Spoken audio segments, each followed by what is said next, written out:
I'm going to do a brief intro on EOC, just picking up some points from what I heard today. I've been following EOC. I'm not a scholar of the EOC, like some of the folks we had today, and I'm not a practitioner yet, although I hope to be.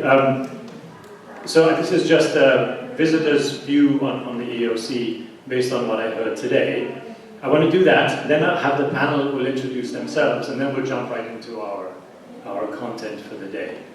For my intro, I want to cover three very brief questions. What is economy of communion company? Is it effective as a company? And why isn't everyone doing it? Because it sounds really cool, right? So, in terms of what is an economy of communion company, it seems to me economy of communion company is what happens when generous and other-centered people get together and do business. That's what results is what we call economy of communion company. It becomes a sphere for communion, as one of the speakers mentioned this morning. It becomes an occasion for growth in unity. It is typically profitable because it's a company, right? But profit is not the purpose. The purpose is to do some good for some group of people, but they make profits because profit allows them to extend the unity, to extend their mission. Is such a thing effective? Empirical evidence seems to be yes, and it also makes sense that it would be if you are a student of business theory, which I am. Business theory tells you that successful businesses are ones with strong customer relationships and strong employee loyalty. Well, economy of communion companies have this in spades, right? So yes, economy of communion companies are very, very effective. So then the third question, if they are so effective, why isn't everyone doing it? It seems so intuitively obvious that this is a really good way to run a business. From observing and from listening today, what I conclude are two big impediments to people copying or doing economy of communion companies. One is false theories or false ideologies. You're particularly susceptible to these if you went to business school and you were taught things like the purpose of business is to maximize profits, and you were taught all kinds of other things that do not promote unity, but might promote profits. So false theories, false ideologies that you have to unlearn if you want to be successful as an economy of communion company. And the second would be bad habits. Habits of not trusting people, habits of being too kind of closed in on yourself, habits of being selfish, habits that can be cultivated not just in a business school but elsewhere in life. So false theories and bad habits. As I was observing these, I was reminded of my earlier days of catechism and thought of the consequences of original sin, right, if you remember those, the darkening of the intellect, the weakening of the will. So poor knowledge, right, and bad habits. Those are the, so why aren't there more economies of communion? Because of original sin. Right? So that, I hope, sets up our discussion, and the focus of the question is going to be how exactly do you do this? And we're going to go into detail. We talk about marketing and sales and finance and accounting. We want to get into the practical sort of day-to-day realities of an economy of communion. So before we jump into that, let us introduce our panel for today. So I'm just going to pass the microphone down. And thank you, Andrew. Jim Funk from Indianapolis, Indiana. I have my own economy of communion business called J.L. Funk & Associates, which is leadership development and organizational development consulting.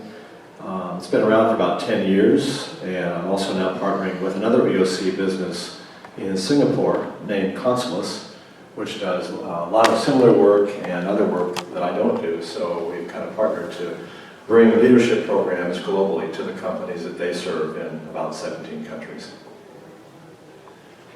Hi, I'm John Mundell. I have an EOC business in Indianapolis. This is our 25th year of business. Say that is amazing. We have about 20 to 25 employees. We help clean up the earth, help solve environmental problems, and yeah, that's good. My name is Elizabeth Wallen, and as a New Yorker, I'd never say that it seems like India is the place to be, because I am now also in Indianapolis, Indiana, and I run a nonprofit job training program there for women returning from incarceration, using environmentally sustainable practices. My name is Nick Sana. I run a software company in Virginia in cybersecurity, and we have around 100 people, and doubling approximately every year, so growing very fast. We're not a UC business per se, but we're trying to apply as many UC principles as we can. So trying to see how that can work, because it probably can be an inspiration for many other companies who cannot be, or for some reason, a full UC business, but can try to adopt it as that.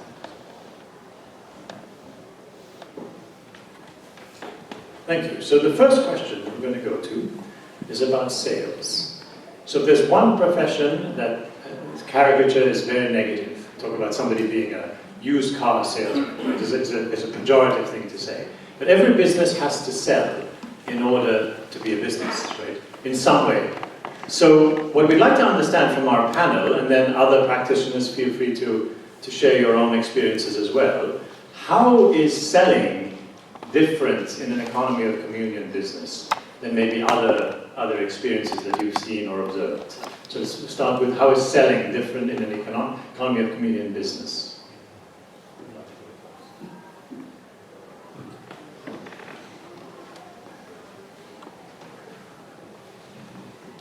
I think the simple version of it is like you're trying to meet needs.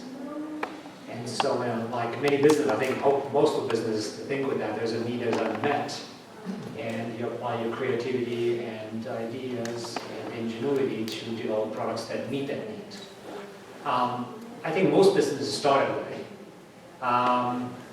But then you hire more people, and you can have the tendencies like this, so let's serve more of this and create more wealth.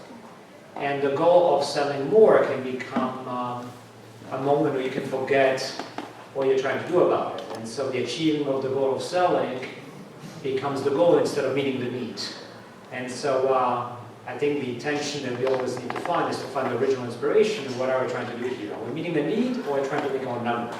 Because if we want to just make our number, we can take a lot of shortcuts, and we can be very creative to doing so, and very smart, but we lose our soul in the process. And so, something we say now, we have a culture code in our company, and we have a nice slide that says, we may be as good that we could even sell ice to the Eskimos, but we'll never do that, and because they don't have a need for that.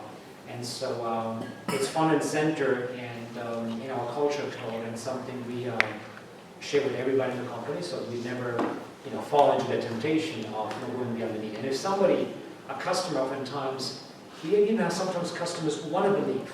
They really like us as people because we pay attention to them, we at their service, and they want to do business with us. But sometimes they want to, almost like they want to fit, and they believe that our product can do something it doesn't do. And we need to tell them something like, listen, you're better suited for the product of this other company, and we are not a fit for you, okay? And so this paradox happens as well, and so we need to be careful of it. So really meeting a need, and it's like making yourself one with the other person and seeing, can we meet that need? And if not, there's other needs. I think that reminds me, Nick, of this idea of selling. I'm an engineer by training, so I hated salesmen. I think that weird. But I realized that when we joined the EOC that it was really all about relationships, and in some ways we're always selling. And so if we're really focused on these relationships all the time and are authentic and trying to meet needs, but just trying to be of service, that's the most effective selling you can be. And I was reminded that one time a client, he was requesting something. He was unreasonable, but I thought, I remember thinking, I've got to love this guy, even if he's hard to love, And but I kept telling myself that, and for several weeks, every day he was needing something. Finally, I thought, okay, I finally satisfied this guy, and then the next week he called me up out of the blue where his need was met.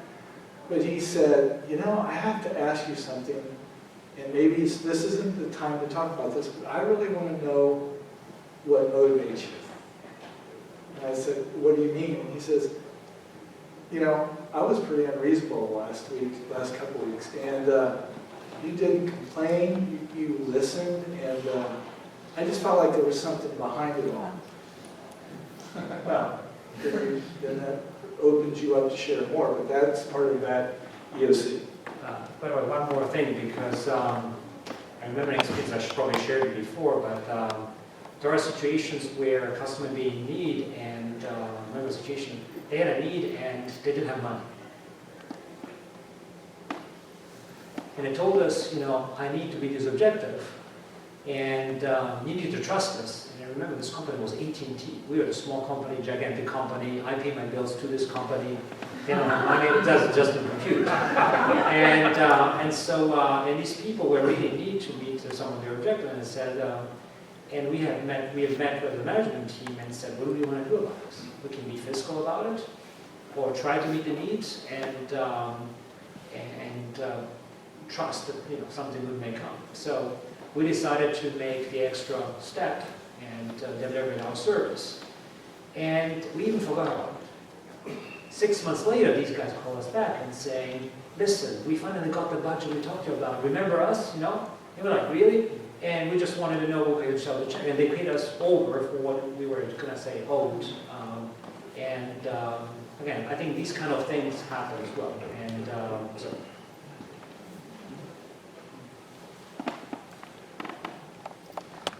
It's been fortunate that I haven't had to really advertise to try and make sales. It's really been by word of mouth, and it's because of those relationships that people will refer you to other clients. So, you know, I've never found anyone who found me on my website, and that's why they came to me. No one. So I think I'm just going to take it off and why I haven't. But another really important aspect of selling is this the right thing to do? Is this the right client to work for? Even though we've all got income targets, we need to have goals, we need to have, you know, the economics has to work in these businesses. But for example, there was a client I had at one time who I was, executive coaching is one of the services I provide. And I was doing executive coaching with this client, a CEO from a company, and he had a boss who was the one that hired me. And that boss asked me at several points along the way during the coaching process to divulge some things to him that I would have learned in the coaching. And I said, you know, when we signed up for this, you know, we had a confidentiality clause, which means that, you know, I keep this information confidential. So I hope you understand that, you know, we can't really talk about that. You know, I can tell you this much, but not beyond that. And it was about, he was not happy about that, but it was about maybe 6 months later that he called me back to work with another client of his, another CEO reported him, and I declined. I said, you know, I'm not available. And the reason was not that I couldn't have used the income or the job, but we didn't see eye to eye on the ethics of what's acceptable. And so there are times we have to turn down business because it doesn't fit our principles. Anybody in the front row have anything to add? We have a question? No, I would just have a follow-up to this on the product. I don't know, we sold a product or a service, that was our product. And I think that many times we get a business might get a client or a request for the product, and it will be sold to them because it's a source of income, you know, whether they need it or not. And with us, we would look at the client and say, you know, yes, we do have the service for you, or no, we're not exactly competent in that particular service. So there's where our competition came in. We would refer them to competition as well. And I would say that that had multiple benefits for us as a business as well as for our competition, because they referred back to us as well. So.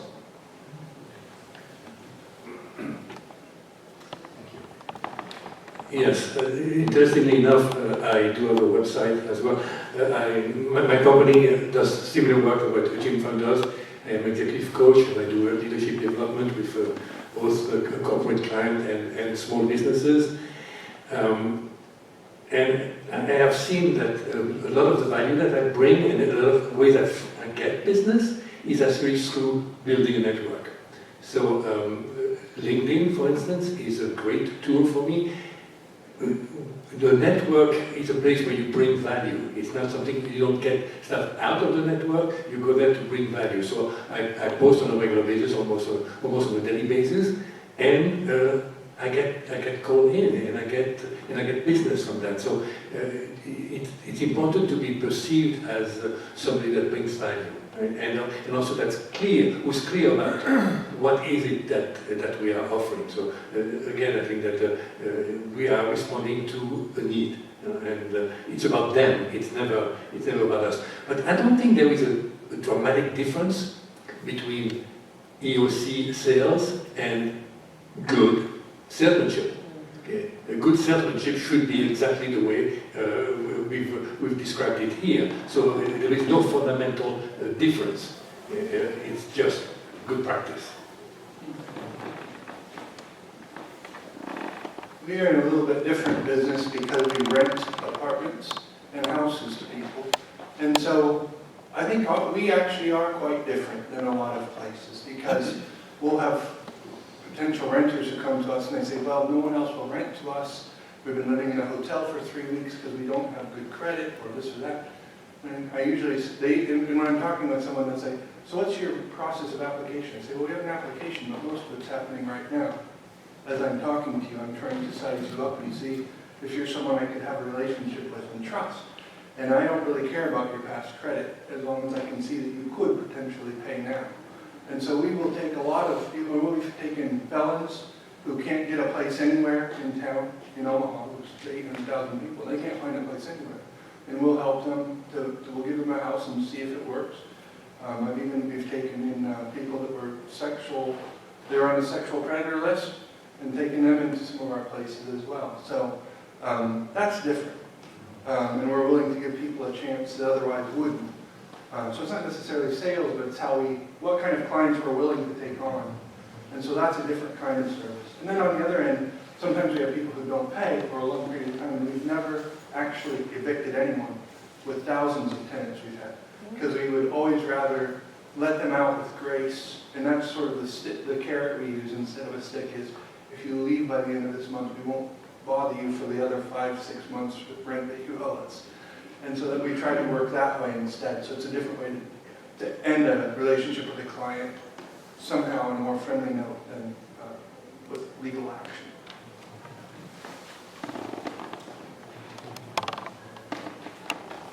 So sales, I have at least 30 salesmen right now working full-time for free. And let me explain that. What happened was I never thought about selling the services that we have, but I always ended up hiring people who couldn't find jobs. And then when they were working with me, they blossom. They come out, they do a lot of great things, and they become very attractive to my clients. And of course, I encourage them. But at the end of the day, what's good for my employees is good for them. It's also good for me and good for the clients. So I encourage them to go to my clients, and my clients look at them very favorably. And what I didn't know about that is that brought about all the sales, because wherever they're working, when there's a project, they will always talk to their boss and they will always refer to me. So that's continuously happening. So I'll hire another person, this person will work for another company, and sure enough, then this person at that company will call me because it says, hey, you have this need, you need this, can you do it? So and I said, well, this is like having a salesman, and then working for my competitors, working for everyone else, working for the big companies, and they're working day and night, and they're happy to bring back business to me. Thank you. Somebody just gave me a bit of an idea. When the folks in the front are speaking, if you could stand and face the rest of the group, and also maybe name your company and say what you do. So we'll have an opportunity to do that. Any questions for our participants? Yes, sir.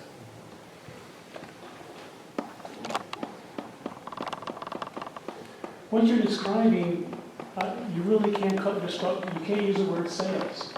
You're describing a dynamic that's different. It's beyond what we understand sales to be.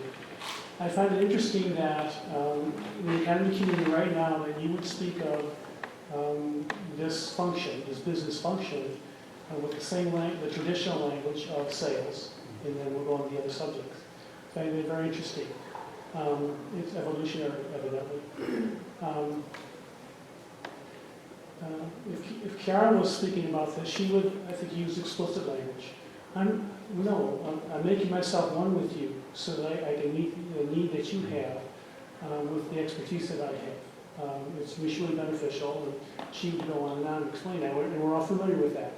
I find it very interesting that you would not speak as explicit as Chiara is describing this dynamic. Sales is totally inadequate. Okay, the sale is simply a result of the function.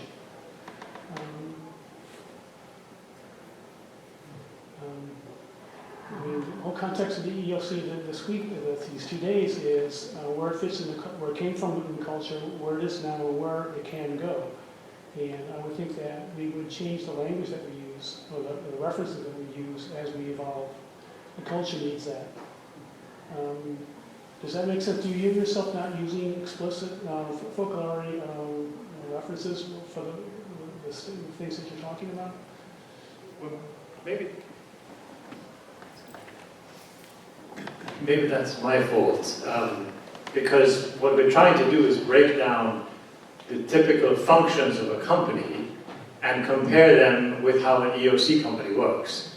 There isn't a function in a typical company of oneness or unity, but there is a function called sales. So for convenience, I guess we're following with that, but I guess you raise a very interesting question.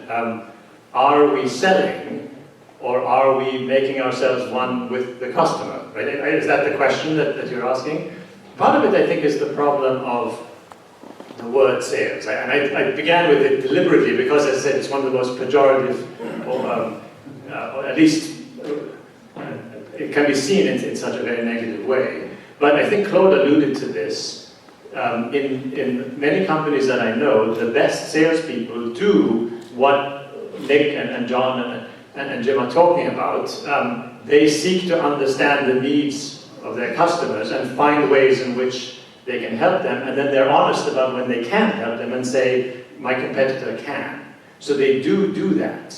And so this is an example of where the economy of communion is operating at the sort of best practice, if you will, best industry practice.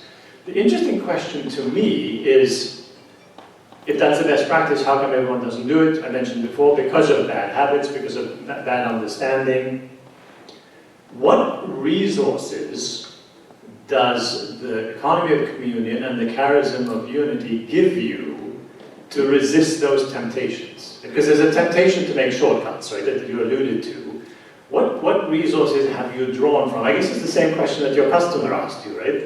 What resources are you drawing from in order to be able to resist the temptations to make shortcuts and continue to serve your customers in this right way? I'll follow up to tell you what I told this client. And this came from living this EOC business with another EOC business owner in my building for 10 years, John Welch. He ran Sophia Violins. And he and I had many talks on lunch about sales and what kind of aspects of the spirituality resources do we use in running business. So anyway, that client who asked me, what's behind this? And I remember repeating a line that John Welch told me that was based on a point of the folklore spirituality. And it went like this. If you want to sell John Jones what John Jones buys, you must see John Jones through John Jones's eyes. It's about making ourselves one, right? So even though we use, when we're with other folklore people, we can talk this in a little more internally, some of the language. But when I told him that, he understood the intent of what I was trying to do. And I didn't have to speak about loving Jesus in him or all the kind of things from a faith perspective, but he understood that it was important for me to build this relationship. So that's a resource. The points of the spirituality are also resources, living the present moment, being attentive, mindful, in that moment, when you're with that person right now, you're lighting a candle right then. That's part of the spirituality of unity, and it's also effective sales. Bad word. Yes. And just to touch base a little bit on why doesn't everybody do it? And I think that stems from ultimately our reason why of starting business is we're coming at it from a person-centered view. And so our cost functions are very different, right? We see, as a community business, the cost of not creating community, of not doing business in community with others on a larger scale. Whereas if you're starting a business to make a profit, your cost function is just going to include your inputs and then what does that create on an output. And I think just in terms of that, we're looking, in just starting our businesses, we're looking at our cost functions expanding and creating that indirect, very messy, not qualitative cost of relationships.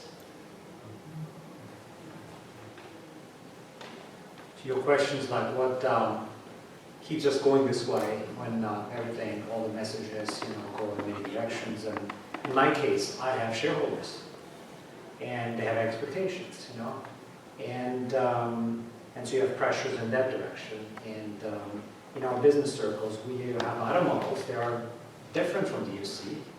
They try to tell you that's the best way. You're competing, against other businesses, and you want to be the best, And somebody asked me, like, so why are you here? And for me, I answered to this person like this, and every time I come to a meeting like this, for me, it's the antidote to giving up to the old way, to the old man, and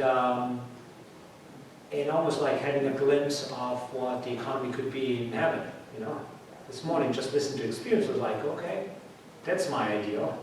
That's how I think economy might be in heaven, and that's where I want to belong, And yes, I meditate every morning on scripture and spirituality.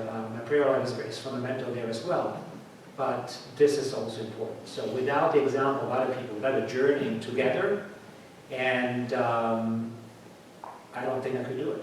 So I'm not good enough by myself, And so I need journeying with you and your help and support to do this.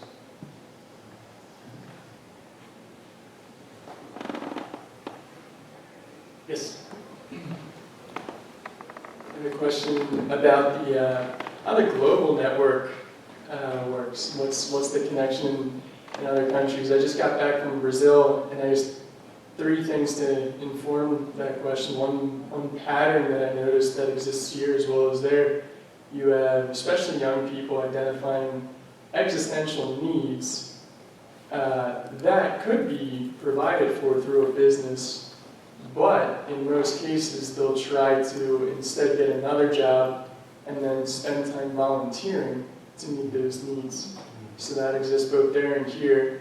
Another would be safety standards, basically. So as an arborist, climbing without ropes or knowledge of how to use a chainsaw or adequate saws I'm not used to it. I'm used to very dangerous jobs here, but I'm not used to death or serious injury.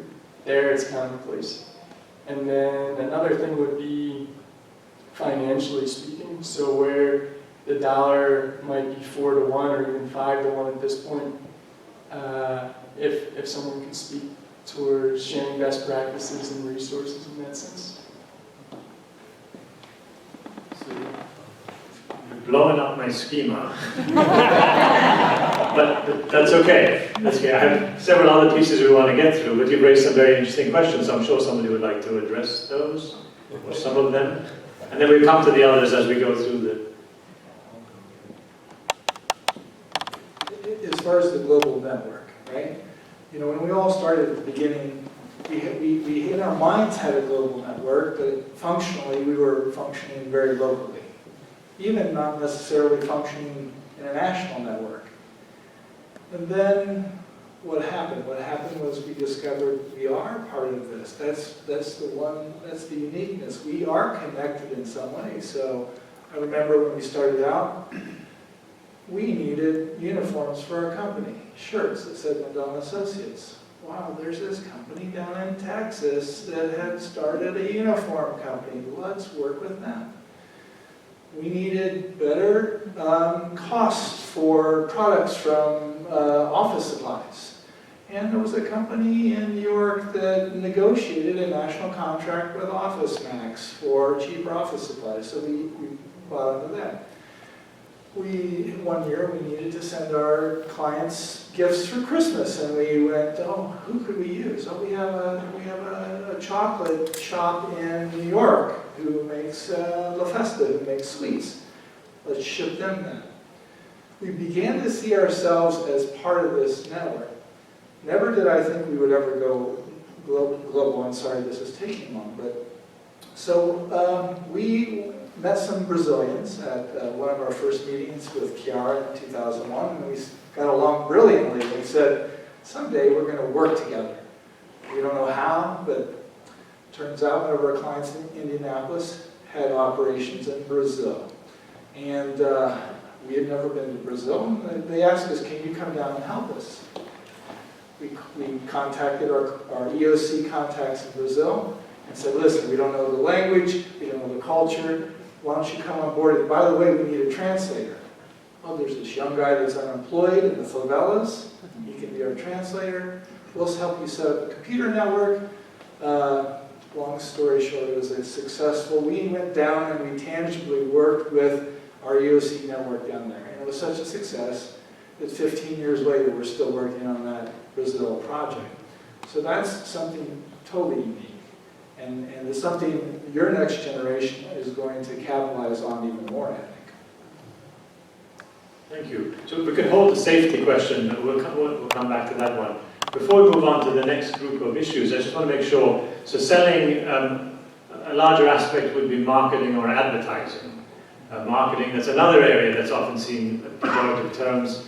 My doctoral dissertation was on marketing ethics. And so I've heard all the jokes, so that must have been a really short dissertation, that kind of thing. So any of you do much advertising, and would you have an opinion on how Economy and Community would do advertising differently from some other companies? So that's a typical way of doing advertising. Nick? I think typical way of kind of communion that comes spontaneously even out of an EOC business is that we like to share stories. And for me, living the the principles of EOC allows me to be free and share the good stories what a customer got worth, let's say value out for his money, but also the stories where things didn't go well. And sometimes customers say, I want to buy your product, but not the services. I mean, let me tell you what happens when you buy the services. And we tell you, we had these customers that tried to do that and it failed, miserable. And so we're in this relationship where, stop there, basically, stories. So you could stand and introduce yourself as well. Yeah, I'm drawing these stories from my work in big corporations, and I hope I am not too disparaging. But I will say that we had choice phrases like putting lipstick on the pig. In other words, sometimes the product was not very good, but we were required to make it look as good as possible. That's clearly something that we would not do in an EOC company, right? I think another thing too is I actually had a position in competitive marketing. So talk about the antithesis of the EOC. Now, in all fairness, I work for a highly ethical company, and so they use third-party providers for information. But my job was to analyze it and to look for vulnerabilities in our competitors' products and feed that information to our sales force so that they could position our products properly. I'd say probably the difference would be, and the funny thing is in IT, you also are friends with your competitors, so it's not so cut and dry. But all that to say, I would say that for the most part, there's a tendency in marketing to view your competitors as other, as opposed to as people. And I can still remember being at certain gatherings where we had to be very careful about what we did or didn't share, because we didn't want to be accused of collusion, pricing, price fixing, that kind of thing. But you have to be very careful about how you're interacting with somebody from a competitive company. And I think those kinds of barriers to relationship are just kind of normal in many corporate settings, and you have to work very, very hard to overcome that. And I think that's a very different posture than everything I've seen and experienced in the EOC so far. Authenticity, I would say, is the big thing, right? Being authentic with your potential customers and also with your competitors. And that's, I think, a breath of fresh air to me that the EOC provides. Thank you. Other questions related to this one? It's one that I have struggled with a long time. I started my business career at Procter & Gamble, which is generally considered to be an ethical company, a very decent company. I was in the advertising department. I remember hearing, I wasn't working on their shampoo products, but I had a friend who was, and she told me, yes, our marketing strategy, our advertising strategy is to convince our customer that she is her hair. Funny, right? But think of how demeaning that is, right? In other words, the more I can convince you that you are no more than how your hair looks today, the more you're going to care about which shampoo you use and how much of it and how you use it and so on. And so to spend your days thinking, and millions of dollars of company money, convincing women that they are their hair, to me that's it. I think the sad thing was that the folks there didn't see the problem with that, or if they did, they just thought, well, it's a job. I'll move on to the next job next year. But that to me is kind of completely excluded, I would think, from any kind of economy of community and enterprise. There must be better ways of selling shampoo. Anyway, I don't want to end on a negative, but if anybody has an example of ways in which you have, because we've talked a lot about personal selling, one-to-one, which is easier to be more human. Advertising, because it's more removed, I think it's easier there to be less human, and therefore in some ways it's more difficult. Yes, I know for myself as a small business, my main way to market my services is through networking. Okay? Both networking online and networking in person, getting referrals and also getting endorsements, in particular on LinkedIn, to come across as an expert in my field. But what's interesting is that this is also the best business practice. I was reading an article this morning on the Harvard Business Review, how some companies, now in particular through technology, are working to build communities, all kind of communities. So I see that for myself, it has been the case all along. I am successful in as much as I have a community of customers, a community of clients who talk to each other and who refer me more business. But again, it's not particular to EOC. The example that I had this morning was Lego. Okay, Lego has been done in credit, and the other one was, what's the name of that? TED Talk. No, TED Talk and TED Talk X, right? What they're doing now. So it's, community is, I think, a new way and very much in line with who we are.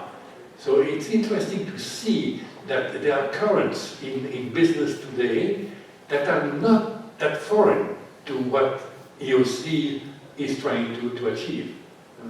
There is a relationship there. Thank you. So I want to, but I didn't think of it, but we launched, our main marketing is community. We build a separate nonprofit. What?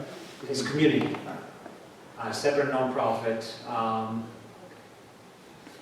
4 years ago, and I made a proposal because I said, listen, we have a lot of experts here, and because we cannot touch people one-on-one, and this is very important to us, to be authentic, how do we create a forum where people can meet and share the stories, even among customers, so that the real knowledge, the best practices come out, and not just some fake understanding or exaggerated understanding of our industry or our value.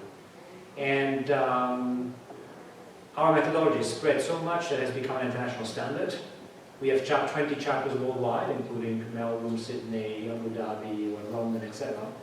And it's creating pockets of people that are meeting best practices, and we are not at the center of it anymore. But we are facilitating that sharing of knowledge. And for us, I mean, for me, it was very natural because I was, grew up in the last 30 years in the Popular, and so, but it's proven to be, so it made me think about it. For us, maybe for granted, but it may not be as common everywhere. Yeah, just to touch on to like what you were saying there with the shampoo company, and what that's really saying is that this company was, in a way, they didn't have a sustainable model, and so they needed to create the need, to feed the need, to create the profit. And so their whole marketing strategy was developed behind that.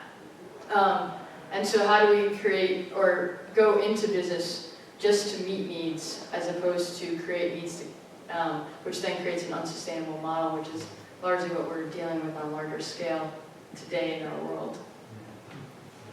Elizabeth, tell them a little bit about how you view some of the marketing with Project Leo, or maybe you will tomorrow, but just because there's some sensitivities and that being authentic, they might, So out of the list of responsibilities, marketing is like raw down here. But we're always concerned because specifically a little bit about our company is that we're training women, and we're also advocating and trying to address the barriers that they face when they're returning to the community.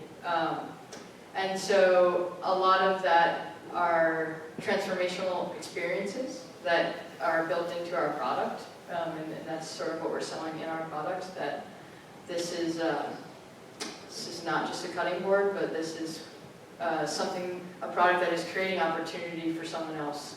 So it kind of has these other outcomes to it. But in that, always remaining focused on, is that story that we're telling in order to sell that cutting board, is that with dignity for the person that we're claiming to then influence or affect or provide opportunity for? And so that's kind of the touchy topic that we deal with, is that are we in all of that the person doesn't then become behind the cutting board, the person still remains at the center of what we're selling.